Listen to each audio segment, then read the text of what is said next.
ഈ വർഷത്തെ റിപ്പബ്ലിക് ദിനാഘോഷങ്ങൾ അല്പസമയത്തിനകം ആരംഭിക്കും. തിരുവനന്തപുരം സെൻട്രൽ സ്റ്റേഡിയത്തിൽ ഗവർണർ ആരിഫ് മുഹമ്മദ് ഖാൻ ദേശീയ പതാക ഉയർത്തും. തുടർന്ന് വിവിധ സേനാ വിഭാഗങ്ങളുടെയും അശ്വാരൂഢ സേന, NCC, സ്കൗട്ട്സ് ആൻഡ് ഗൈഡ്സ് തുടങ്ങിയ വിഭാഗങ്ങളുടെയും അഭിവാദ്യം ഗവർണർ സ്വീകരിക്കും. ഗവർണർ റിപ്പബ്ലിക് ദിന സന്ദേശവും നിറവുകളുമായി ശ്യാം കങ്കാലിൽ ചേരുകയാണ്. ശ്യാം, 8:30 ഔദ്യോഗികമായ സമയം നിശ്ചയിച്ചത്. സംസ്ഥാനത്തെ റിപ്പബ്ലിക് ദിനാഘോഷങ്ങളുടെ ഔപചാരികമായ ഉദ്ഘാടനം ഗവർണർ ഡോക്ടർ ആരിഫ് മുഹമ്മദ് ഖാൻ ദേശീയ പതാക ഉയർത്തി നിർവഹിക്കുകയാണ്. എല്ലാ ഒരുക്കങ്ങളും പൂർത്തിയായി കഴിഞ്ഞു.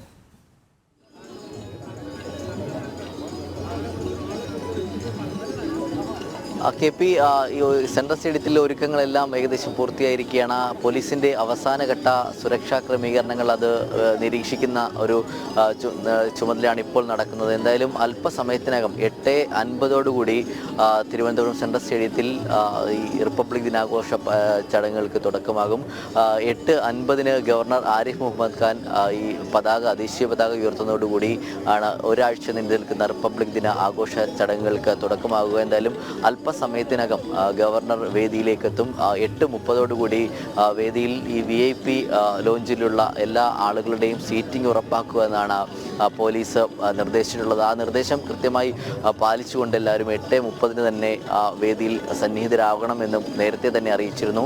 8:50 ഗവർണർ ആരിഫ് മുഹമ്മദ് ഖാൻ ഈ സെൻട്രൽ സ്റ്റേഡിയത്തിൽ ദേശീയ പതാക ഉയർത്തുന്നത്. ദേശീയ പതാക ഉയർത്തിയ ശേഷം ഈ സെൻട്രൽ സ്റ്റേഡിയത്തിൽ ദേശീയ പതാക ഉയർത്തിയ ശേഷം അദ്ദേഹം റിപ്പബ്ലിക് ദിന സന്ദേശം നൽകും. തുടർന്ന് വിവിധ സ്കൂളുകളിൽ നിന്നെത്തിയ വിദ്യാർത്ഥികളുടെ നേതൃത്വത്തിൽ ദേശഭക്തി ഗാനം ആലപിക്കും. അങ്ങനെ വിവിധങ്ങളായ പരിപാടികൾ, കലാപരിപാടികൾ, ദേശഭക്തി ഗാനം, അങ്ങനെ ഈ റിപ്പബ്ലിക് ദിന സന്ദേശം നൽകി ഈ പരേഡ് സ്വീകരിച്ച് ഗവർണർ പരേഡിനെ അഭിവാദ്യം ചെയ്ത് മടങ്ങിയ ശേഷമാകും ഗവർണർ ഇത്തരത്തിൽ റിപ്പബ്ലിക് ദിന സന്ദേശം പകരുക. ഈ റിപ്പബ്ലിക് ദിന സന്ദേശത്തിലൂടെ ഈ നയപ്രഖ്യാപന പ്രസംഗത്തിലെ 1 മിനിറ്റിൽ ചുരുക്കിയതുമായി സംബന്ധിച്ച വിവാദങ്ങളും പരാമർശങ്ങളും ഒക്കെ തന്നെ വലിയ ചർച്ചാ വിഷയമായിരുന്നു. ഈ ചർച്ച അത് ഏത് രീതിയിൽ അദ്ദേഹത്തിൻ്റെ റിപ്പബ്ലിക് ദിന സന്ദേശത്തിൽ അത്തരത്തിലുള്ള ഏതെങ്കിലും പരാമർശങ്ങൾ ഉണ്ടാകുമോ എന്നുള്ളൊരു ചോദ്യം കൂടി ഉയരുന്നുണ്ട്. എന്തായാലും ഒരു തരത്തിൽ പറയുകയാണെങ്കിൽ അങ്ങനെ ഒരു ചോദ്യം ഉണ്ടാകുക, അല്ലെങ്കിൽ അന്ന് ഗവർണർക്ക് നേരെ ഉണ്ടായ ചോദ്യങ്ങൾക്കുള്ള മറുപടി അദ്ദേഹം റിപ്പബ്ലിക് ദിന പരേഡുമായി ബന്ധപ്പെട്ട് പറയാൻ സാധ്യതയില്ല എന്നുള്ളത് തന്നെയാണ് നമുക്ക് മനസ്സിലാകുന്നത്. എന്തായാലും ഈ റിപ്പബ്ലിക് ദിന പരേഡിൻ്റെ മറ്റ് ക്രമീകരണങ്ങളെല്ലാം തന്നെ ഇവിടെ പൂർത്തിയായിട്ടുണ്ട്.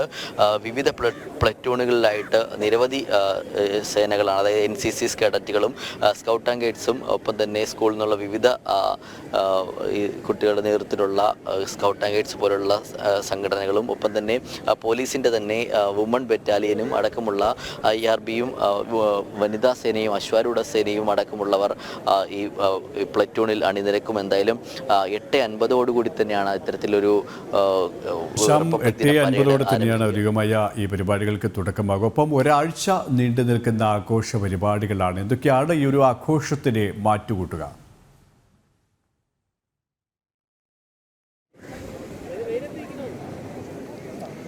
KP, ആഘോഷത്തിന് ഒരാഴ്ച നീണ്ടു നിൽക്കുന്ന ആഘോഷമാണ് സംസ്ഥാനത്ത് നടക്കുന്നത്. സംസ്ഥാനത്തെ ഒരാഴ്ച നീണ്ടു നിൽക്കുന്ന ആഘോഷ പരിപാടികളുടെ തുടക്കമെന്നോണം തന്നെയാണ് ഇത്തരത്തിൽ ഇന്ന് ഒരു റിപ്പബ്ലിക് ദിനത്തോടനുബന്ധിച്ച് 26-ന് ഈ 8:50 ഗവർണർ ദേശീയ പതാക ഉയർത്തുന്നതോടുകൂടിയാണ് സംസ്ഥാനത്തെ പരിപാടികൾക്ക് തുടക്കമാകുക.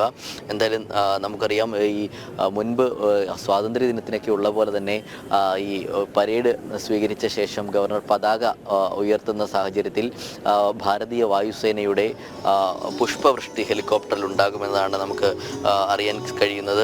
അത് നമുക്ക് സ്വാതന്ത്ര്യദിന പരേഡുകളിലൊക്കെ അത്തരത്തിൽ ഉള്ള പുഷ്പവൃഷ്ടി നടത്താറുണ്ട്. തുടർന്ന് ഗവർണർ റിപ്പബ്ലിക് ദിന സന്ദേശം നൽകി മുൻ വർഷത്തിലേതുപോലെ തന്നെയാണ് പരേഡിന് ശേഷം തിരുവനന്തപുരം നഗരത്തിലെ വിവിധ സ്കൂളുകളിൽ നിന്നെത്തിയ കുട്ടികൾ ദേശഭക്തി ഗാനം ആലപിക്കും. മറ്റു ജില്ലകളിൽ മന്ത്രിമാരാകും പതാകകൾ ഉയർത്തുക.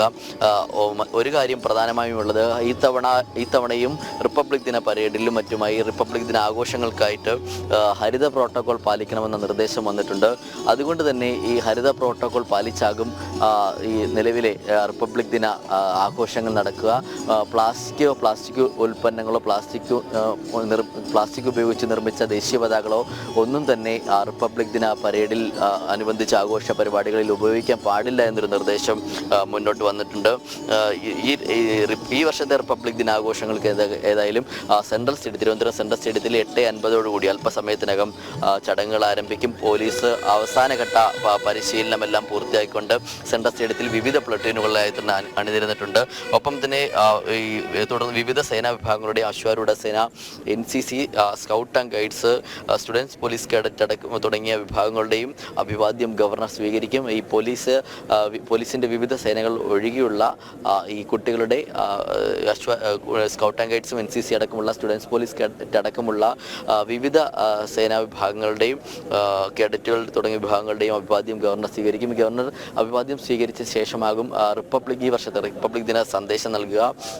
എന്തായാലും ഈ നയപ്രഖ്യാപന പ്രസംഗവുമായി ബന്ധപ്പെട്ട ഒരു ആരോപണങ്ങളും വലിയ വിവാദങ്ങളും ഒക്കെ ചർച്ചയായതിന് പിന്നാലെ ഗവർണർ പങ്കെടുക്കുന്ന ആദ്യ പരിപാടി കൂടിയാണ്. അതുകൊണ്ട് തന്നെ വലിയ രീതിയിലുള്ള മുന്നൊരുക്കങ്ങൾ ഈ ഗവർണറുടെ പ്രസംഗത്തെ വലിയൊരു ആകാംക്ഷയോടെ തന്നെ നോക്കിക്കാണുന്ന ഒരു സാഹചര്യമുണ്ട്. എന്തായാലും അത്തരത്തിൽ അന്ന് അവസാന പാരഗ്രാഫ് മാത്രം വായിച്ചുകൊണ്ട് നയപ്രഖ്യാപന പ്രസംഗം ഒതുക്കിയത് അതിനെ സംബന്ധിച്ച് എന്തെങ്കിലും പരാമർശം ഈ റിപ്പബ്ലിക് ദിന സന്ദേശത്തിന് പിന്നോടിയായി അദ്ദേഹം നൽകുമോ എന്നത് ഒരു വലിയ ആകാംക്ഷയോടെ തന്നെയാണ് നോക്കിക്കാണുന്നത്. എന്തായാലും അല്പസമയത്തിനകം ഗവർണർ ഇവിടെ എത്തിച്ചേരും. 8:45 ഗവർണർ എത്തിച്ചേരുമെന്നാണ് അറിയിച്ചിട്ടുള്ളത്. ഏകദേശം ഇനി 10-15 മിനിറ്റ് കൂടിയാണ് ബാക്കിയുള്ളത്. പോലെ തന്നെ ഇനി 15 മിനിറ്റോളമാണ് മുന്നിലുള്ളത്. ഒപ്പം തന്നെ വലിയ ക്രമീകരണങ്ങൾ തന്നെ ഗവർണർ പങ്കെടുക്കേണ്ട പരിപാടികളാണ്, ഔദ്യോഗിക പരിപാടിയാണ്. വലിയ സുരക്ഷാ ക്രമീകരണങ്ങൾ, ഒപ്പം നഗരത്തിലടക്കം ഗതാഗത നിയന്ത്രണങ്ങളടക്കമാണ് ഏർപ്പെടുത്തിയിട്ടുള്ളത് അല്ലേ?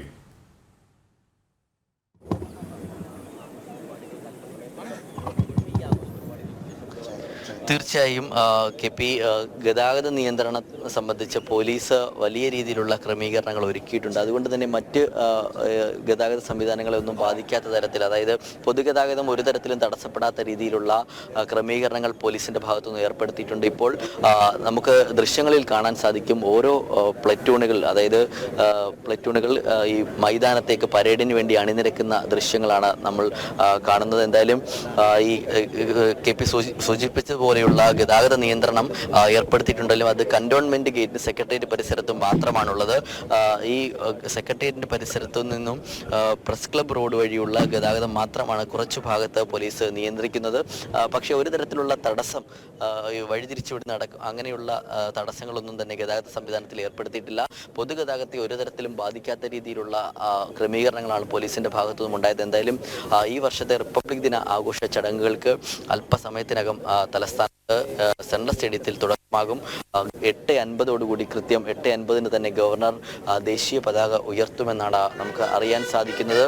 ഇപ്പോൾ ഓരോ പ്ലറ്റൂണുകളും, അതായത് ഈ സേനാ വിഭാഗങ്ങളുടെ വിവിധ പ്ലറ്റൂണുകളുടെ ലീഡർമാർ അവർ ഈ പരേഡ് ഗ്രൗണ്ടിലേക്ക് അണിനിരക്കുകയാണ്. അവർക്ക് അതിനുള്ള സമയം ഇപ്പോൾ അവർക്ക് നൽകിയിരിക്കുന്ന സമയം ഇപ്പോൾ ആയിട്ടുണ്ട്. അതുകൊണ്ട് തന്നെ അവർ കൃത്യസമയത്ത് തന്നെ ഈ പരിപാടികൾ ആരംഭിക്കും. ഈ പരേഡ് ലീഡ് ചെയ്യുന്നതിനായിട്ടുള്ള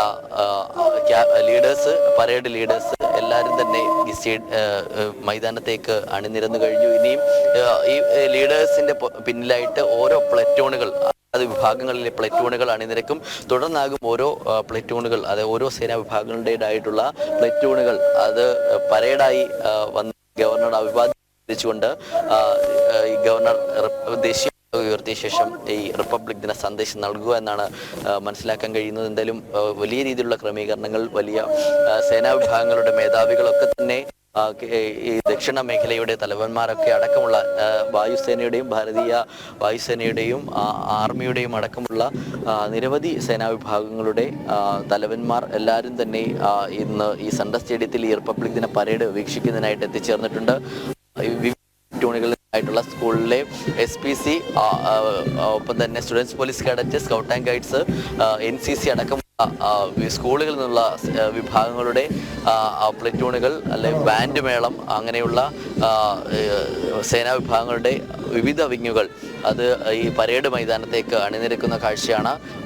വർണ്ണാഭമായ രീതിയിൽ തന്നെയാണ് അവരുടെ ഓരോ ചുവടും, അത് മാർച്ച് ചെയ്ത് മൈതാനത്തേക്ക് വരുന്ന ഓരോ ചുവടും സസൂക്ഷ്മം വീക്ഷിച്ചാൽ നമുക്കറിയാൻ സാധിക്കും. അത്ര സൂക്ഷ്മതയോടുകൂടിയുള്ള, അത്രത്തോളം ചിട്ടയോടുകൂടിയുള്ള ഒരു പരിശീലനത്തിൻ്റെ റിസൾട്ട് തന്നെയാണ് നമുക്ക് ദൃശ്യങ്ങളിൽ കാണാൻ സാധിക്കുന്നത്. വലിയ ഒരു ക്രമീകരണങ്ങൾ സെൻട്രൽ സ്റ്റേഡിയത്തിൽ ഒരുക്കിയിട്ടുണ്ട്. അതിൻ്റെ ഭാഗമായി ഇന്ന് ഈ റിപ്പബ്ലിക് ദിന പരേഡിൽ അണിനിരക്കുന്ന ദൃശ്യം. ഈ വിവിധ പ്ലറ്റൂണുകളിലായിട്ട് വിവിധ സേനാ വിഭാഗങ്ങൾ, അർദ്ധ സൈനിക സേനാ വിഭാഗങ്ങൾ അടക്കമുള്ളവർ ഇന്ന് ഈ പരേഡിൽ പങ്കെടുക്കും. എന്തായാലും അല്പസമയത്തിനകം ഇത് സംബന്ധിച്ച ഗവർണർ ഇവിടെ എത്തിച്ചേരും. ഈ ദേശീയ പതാക ഉയർത്തി ചടങ്ങുകൾക്ക് തുടക്കം കുറിക്കും. ഒരാഴ്ച നീണ്ടു നിൽക്കുന്ന ആഘോഷ പരിപാടികൾക്കാണ് ഗവർണർ ദേശീയ പതാക ഉയർത്തുന്നതോടുകൂടി തുടക്കമാകുക. ഇപ്പോൾ വിവിധ പ്ലറ്റൂണുകളിലായിട്ടുള്ള അണിനിരക്കുന്നത് നമുക്ക് ദൃശ്യങ്ങൾ കാണാൻ സാധിക്കുന്നത്. ഒപ്പം തന്നെ ഈ സ്റ്റുഡൻസ് പോലീസ് കേഡറ്റും NCC വിഭാഗങ്ങളടക്കമുള്ള സ്കൂളിൽ നിന്നുള്ള സേന വിഭാഗങ്ങളുടെയും അണിനിരക്കുന്നുണ്ട്. മുൻ വർഷങ്ങളിലേതുപോലെ തന്നെ ഭാരതീയ വായുസേനയുടെ ഹെലികോപ്റ്ററിലെ പുഷ്പവൃഷ്ടി അത് ദേശീയ പതാക ഉയർത്തുന്ന സമയത്ത് ഉണ്ടാകുമെന്നാണ് മനസ്സിലാവുന്നത്. വളരെ മനോഹരമായ കാഴ്ച തന്നെയാണ് ഈ വർഷത്തെ സംസ്ഥാനത്തെ റിപ്പബ്ലിക് ദിന ആഘോഷങ്ങൾക്ക് അല്പസമയത്തിനകം തന്നെയാണ് തുടക്കം കുറിക്കുക. ഗവർണർ ഡോക്ടർ ആരിഫ് മുഹമ്മദ് ഖാനാണ് ദേശീയ പതാക ഉയർത്തി ഉദ്ഘാടനം ചെയ്യുക. ഒരാഴ്ച നീണ്ടു നിൽക്കുന്ന പരിപാടികൾക്കാണ് ഔദ്യോഗികമായി തുടക്കം കുറിക്കുക. തിരുവനന്തപുരം സെൻട്രൽ സ്റ്റേഡിയത്തിൽ നിന്നുള്ള തത്സമയ ദൃശ്യങ്ങളാണ് പ്രേക്ഷകർ കാണുന്നത്.